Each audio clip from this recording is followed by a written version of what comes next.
Память, уважение, гордость, признательность тем, кто защитил мир от фашизма. Георгиевская ленточка как символ всех тех чувств, что так трудно уложить в несколько слов. С сегодняшнего дня и вплоть до 9 мая черно-оранжевые ленты раздают по всей стране и за ее пределами. Люди разных поколений, личные истории, личные трагедии и общая победа. Наша память. Георгиевская лента впервые появилась 26 ноября в 1769 году при Екатерине II вместе с орденом Святого Георгия, высшей воинской награды Российской империи. Девиз ордена был «За службу и храбрость». Теперь же георгиевская ленточка символизирует День Победы.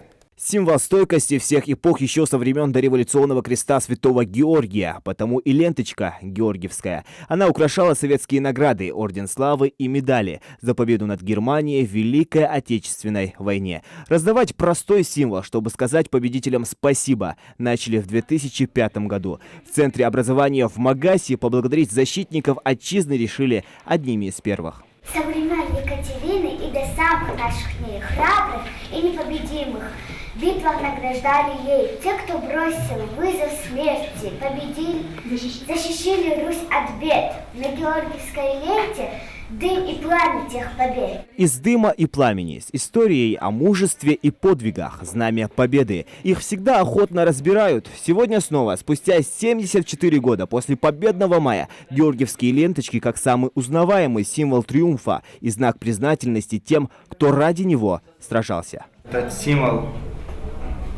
и памяти тех людей, которые отдали свою жизнь ради нас, ради того, чтобы мы сейчас могли жить, могли развиваться.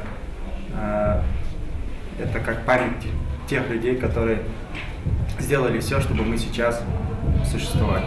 Акция любимая и всенародная. И сколько еще она продлится, знает вся страна. До Дня Победы 9 мая осталось 2 недели. Главная цель стремления во что бы то ни стало не дать забыть новым поколениям, кто и какой ценой одержал победу в самой страшной войне в истории человечества, чьими наследниками мы остаемся, чем и кем должны гордиться, о ком помнить. Георгиевская лента для меня значит это память о победе в Великой Отечественной войне, о погибших людях, защищая нашу родину, вообще Россию. На этом символе обозначаются как бы 2 цвета, оранжевый и черный.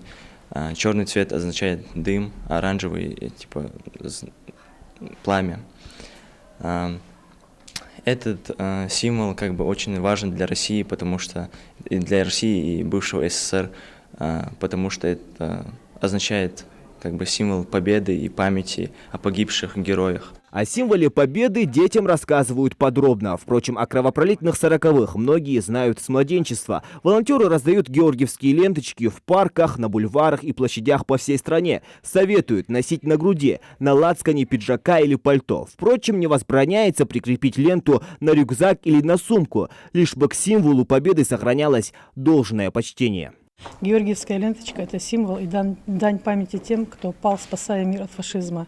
Это благодарность людям, отдавшим все для фронта. Это символ уважения и к ветеранам и гордости за великую победу. Присоединиться к этой акции может любой желающий. Словом, Ингушетия уже погрузилась в атмосферу победы. Свою георгиевскую ленту в рамках акции до 9 мая успеют получить жители практически всех населенных пунктов республики. Зелимхан Калоев, Адам Гулоев, Магомед Шаухалов. Новости 24.